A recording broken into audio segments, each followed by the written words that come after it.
Bonjour à toutes et tous et bienvenue sur la chaîne des Essentiels Photos, j'espère que vous allez bien. Donc premier épisode qui va donc d'un shooting qui va s'étaler sur 3 épisodes pour vous montrer tout le processus et tout le flux de travail donc de l'idée jusqu'à la prise de vue jusqu'à la post-production, la partie travail sur ordinateur d'une idée d'un shooting pour un produit, donc un shooting de packaging.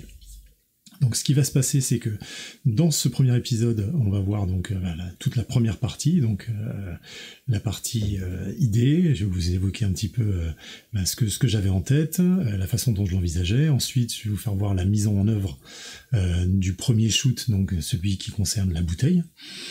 Et ce sera donc cette première partie. Dans la prochaine vidéo, donc la suivante, vous aurez la partie qui concerne le shooting de la boîte elle-même et du verre, voilà, les deux en même temps. Et enfin, dans la dernière partie, donc la troisième partie qui sera un autre épisode dédié, vous aurez toute la post-production, donc en fait tout le travail des clichés une fois qu'ils ont été faits, donc la sélection des clichés et surtout le travail pour arriver à cette image finale. Voilà, donc sans plus attendre, c'est parti pour le processus et l'idée d'origine. Alors ce que j'avais en tête à l'origine, c'était de faire un composite avec, en tout cas de faire un pack shot avec la bouteille, un verre servi et la boîte à l'arrière-plan. Tout en sachant que de toute façon je comptais avoir ça sur une surface réfléchissante avec un petit éclairage derrière, pourquoi pas, et surtout faire à chaque fois chaque shoot de façon indépendante pour pouvoir d'une part faire comme une campagne de pub qui mettrait en avant d'abord la bouteille par exemple, ensuite le verre, la boîte, etc. et avoir toujours cette idée d'une flexibilité pour la composition finale. Alors ici on a un setup très simple, donc j'ai mis effectivement l'objet, donc il va y avoir les 3 objets à la suite, donc je vais commencer par la bouteille, je l'ai mis donc sur une petite console, voilà, l'appareil sur pied, l'appareil en mode manuel, l'autofocus pareil, soit à l'arrière, soit en mode manuel, comme vous préférez, qui est directement connecté à l'ordinateur, qui est hors champ normalement, mais donc qui est directement connecté pour faire de la capture en direct dans Capture One, parce que c'est quand même un des softs le plus adapté pour ça. Et au niveau lumière, pour l'instant, j'ai qu'un seul flash ici, sur la gauche, avec une boîte à lumière, comme vous voyez ici, là. Et dans le fond, pour éviter d'avoir du décor de fond, j'ai tout simplement mis un fond pris sur Estero, enfin voilà, un site qui vend des fonds classiques pour faire des portraits et ainsi de suite. Donc voilà, donc juste pour couper ça, j'ai mis ce fond là, assez espacé pour que du coup la lumière ici ne prenne, enfin en tout cas il ne prenne pas trop la lumière du flash, même s'il va en prendre un petit peu. Mais ça permettra donc de plus facilement régler ça. Alors la première chose à faire, c'est déjà de vérifier si les paramètres de l'appareil font que la lumière ambiante ne va pas du tout être prise en compte dans le shoot. Donc, pour info, l'appareil avec lequel je shoot, c'est un Nikon D800 avec un 24-70 qui est au 70 mm. Les paramètres sont sans ISO. Vitesse, alors sans ISO forcément parce que sensibilité la plus basse, on va dire native de l'appareil pour avoir la meilleure qualité possible.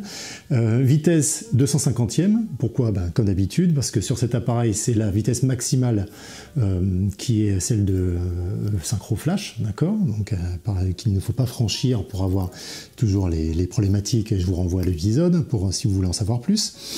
Et j'ai fermé à f13. Voilà, le diaph, donc pour vraiment essayer de limiter au maximum la lumière ambiante, d'accord? Donc sans ISO, donc une sensibilité très basse, fermé vraiment pas mal, parce qu'on a f13 quand même, et 250e de vitesse, donc vraiment pour minimiser toute lumière hors celle du flash. Alors ce que je vais faire, c'est que pour pas déclencher le flash ici, je vais juste enlever l'émetteur rapidement, tac tac, comme ça, voilà, ça évitera de déclencher. Et là, je vais faire un premier déclenchement via l'ordinateur, directement, parce qu'on est en capture connectée. Et donc, eh bien, première image parfaitement noir, donc ça, ouais, enfin, on voit un petit peu, ouais, encore, non, image parfaitement noire, donc c'est nickel. Histogramme entièrement à gauche, donc ça, c'est parfait. Donc là, ça veut dire que j'ai absolument aucune lumière ambiante qui va venir me déranger, donc ça, c'est top. Donc maintenant, je vais remettre mon contrôle du flash, je fais ça à la mano, et après, je vais venir ici mesurer rapidement la puissance de mon flash pour voir si je suis bien calé par rapport à F13, entre guillemets. Donc, j'ai ici un flashmètre, très simple, hein, un flashmètre séconique, classique, qui fait très bien le job. Alors oui, je sais, il y a deux écoles, il y a ceux qui préfèrent utiliser des flashmètres, ceux qui préfèrent faire ça de visu, puisque aujourd'hui avec le numérique, on fait ce qu'on veut, c'est génial, on n'a plus besoin de s'embêter, etc. Mais je trouve malgré tout qu'au flashmètre, ça va quand même plus vite pour se caler. Donc voilà, donc j'utilise un flashmètre, voilà, c'est pas par snobisme, c'est juste pour être plus efficace et aller plus vite. Alors, pour info, là, je suis au 1/16e de puissance sur le flash, et le flash est en mode manuel, d'accord? Et c'est la seule source de lumière, encore une fois, à travers cette boîte à lumière. Donc, j'ai paramétré mon flashmètre sur 100 ISO, puisque c'est à 100 ISO, au 250e de vitesse, puisqu'on est au 250e de vitesse. Je vais faire une mesure en direction de la lumière, puisque c'est elle que je veux mesurer en termes de puissance. Et on me donne 8,5. 8 diaph et demi. Moi, j'ai dit que j'étais à F13. D'accord? Donc, en gros, si je suis à 8,5, je suis entre 8 et 11. Moi, je suis à F13, donc ça veut dire que je suis entre 11 et 16. Donc, ça veut dire tout simplement qu'il va falloir que j'augmente d'un diaph la puissance du flash. Donc, je vais le mettre.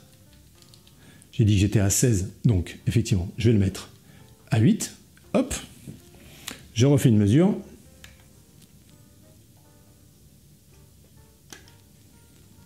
Et là, nickel, je suis pile à 11,5, donc je suis pile entre les deux. Donc ça, c'est parfait. Donc maintenant, je sais que ma puissance est bonne au niveau de mon flash. Ce que je vais faire, c'est que donc, je vais pouvoir faire un premier shoot de test, voir ce que ça donne.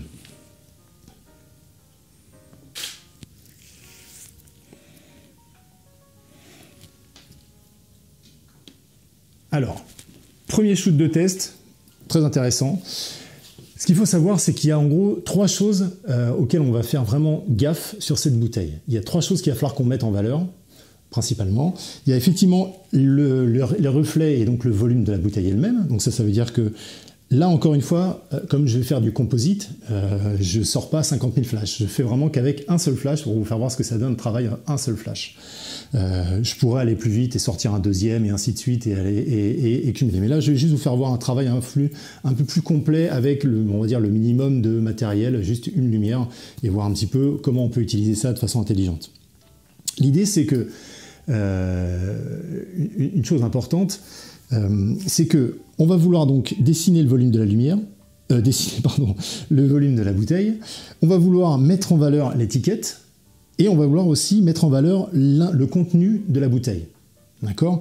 Donc, pour ça, ça va nécessiter plusieurs éclairages. Alors là, on a un premier éclairage ici, un petit peu sombre. Donc pour le coup, je vais augmenter encore un petit peu la puissance du flash, parce que je la trouve un petit peu légère, pour le coup.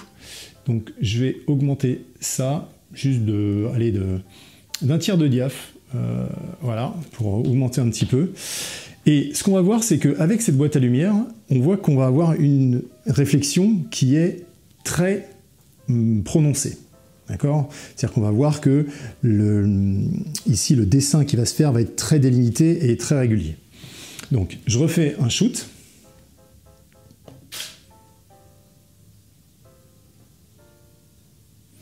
Voilà, j'ai un petit peu plus de lumière, ça commence à être pas mal.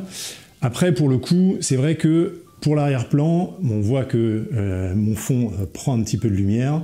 Il faudrait juste que je masque.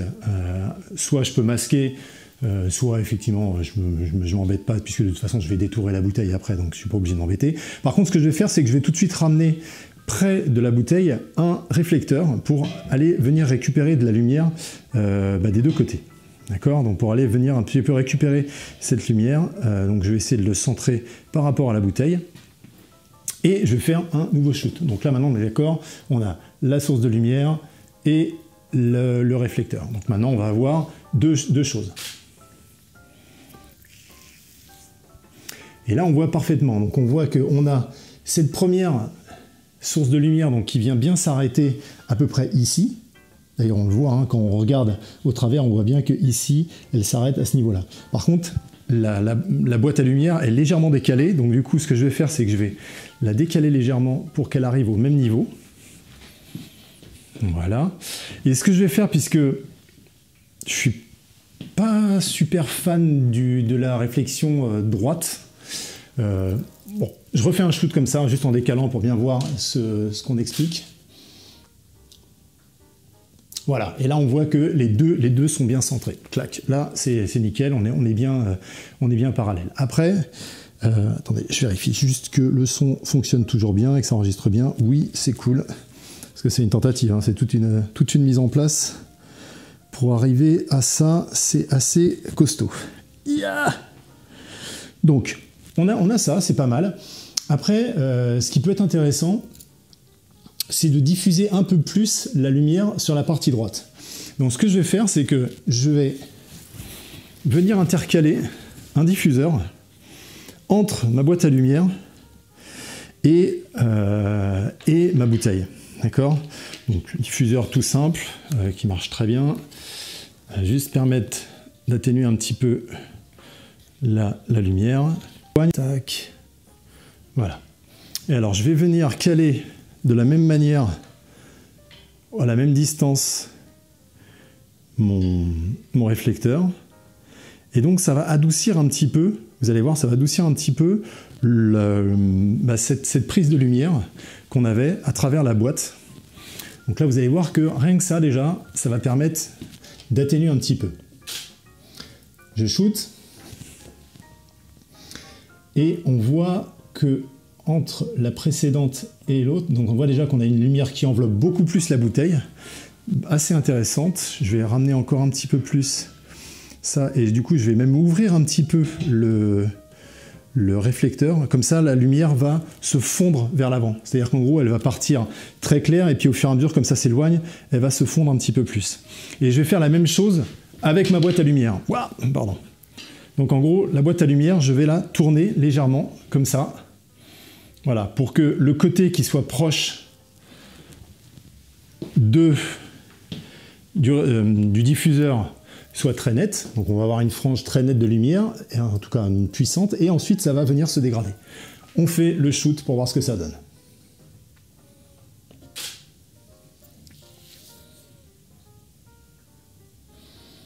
Alors on voit que le dégradé se fait un peu plus.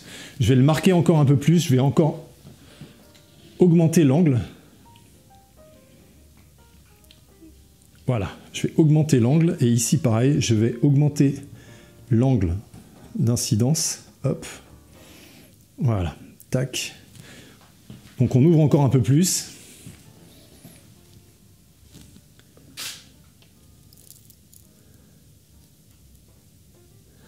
Alors sur la droite, ça commence à être un peu trop enterré, et sur la gauche, c'est pas mal, sauf qu'en fait, il faut que je déplace juste, il faut que j'amène un peu plus.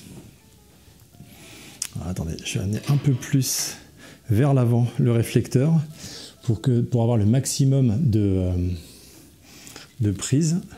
Clac. Je vais le laisser bien droit comme ça pour qu'il soit bien loin. Voilà. Et ce que je vais faire, c'est que je vais ramener encore, comme je disais, tac. Voilà.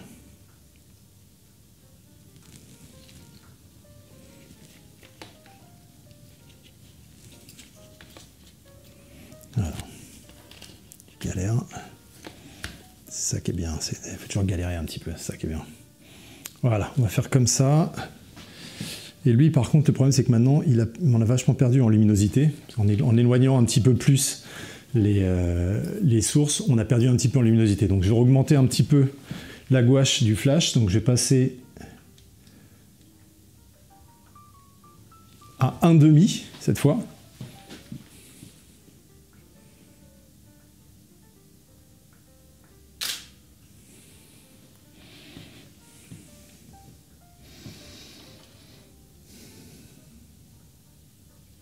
Et alors là, on voit que le reflet s'arrête un peu trop tôt. Donc en fait, on a trop avancé le réflecteur. Donc je vais revenir un petit peu plus en arrière pour que ça enveloppe un peu plus la bouteille. Je vais suivre, je vais ouvrir un petit peu plus mon réflecteur. Tac, comme ça, et on va essayer de caler comme ça. Voilà. On refait un shoot.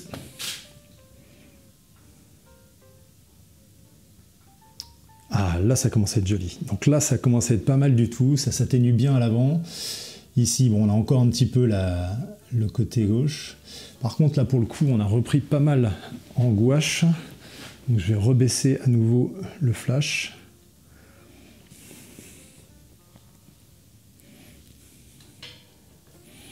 Et je vais juste le redécaler légèrement.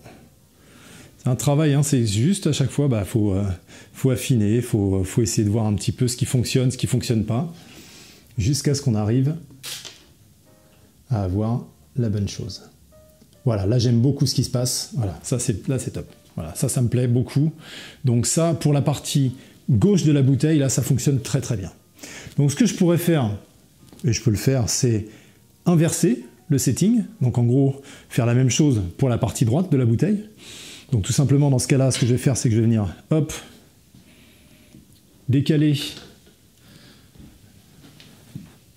Donc je refais un peu le même principe, je viens me caler de la même manière. Voilà, donc légèrement ouvert, comme ça, le réflecteur, et on shoot.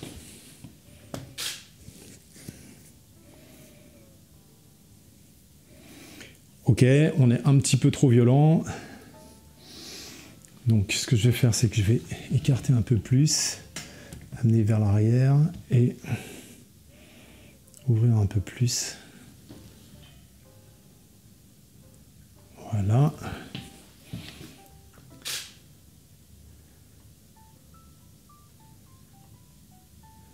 Ouais, c'est pas mal, ça peut fonctionner.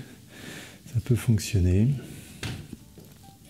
Juste essayer dans ce cas-là de la pousser un peu plus, comme ça.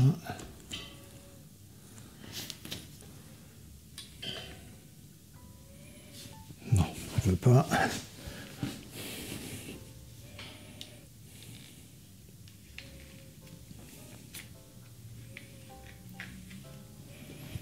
Essayer de tourner un peu plus. Voilà. Essayer de faire comme ça. Diffusant un peu plus, on va voir ce que ça donne. Là, pour le coup, ça suit un peu trop le diffuseur, donc ça ne va pas vraiment apporter de...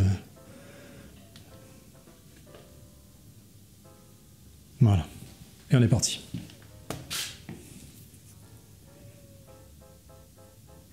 Voilà, c'est joli. Ça enveloppe bien, c'est parfait. Ça, c'est exactement ce qu'il me faut. C'est nickel. Donc, maintenant que j'ai ça, donc j'ai mon côté droit, j'ai mon côté gauche de la bouteille, c'est parfait. Ce qu'il nous fallait, c'est quoi? Il nous reste encore deux choses. Il nous reste l'avant, avec l'étiquette et ainsi de suite, et le liquide même. Donc, pour l'avant, ça va être très simple. Ce que je vais faire, c'est que je vais juste dégager mon diffuseur. Ça va être très simple. Ce qu'on va faire, c'est que je vais venir photographier de l'avant, tout simplement, ma bouteille. Donc, je vais essayer de faire une lumière centrale, hein, toute simple. Ouais, voilà, on va pas s'embêter. Je vais juste augmenter ça, clac, baisser un petit peu la lumière, voilà, comme ça, venir la mettre au-dessus du flash, au-dessus de l'appareil, pardon, voilà, bien dans l'axe de l'appareil à peu près, voilà, comme ça, je shoot.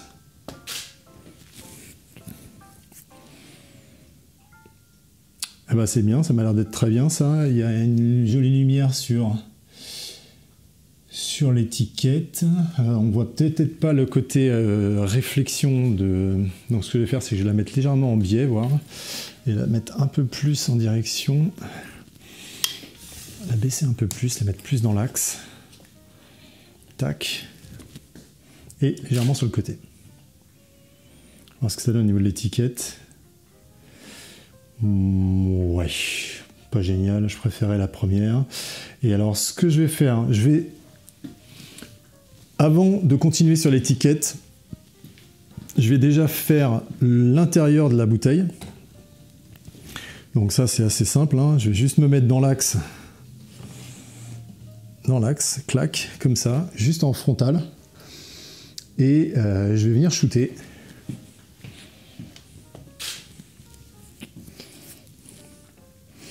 Et là, donc là, ça c'est magique, hein, ça donne un super... voilà, donc là on a un beau rendu de tout l'intérieur de la bouteille, nickel. Donc ça sera parfait pour venir composer.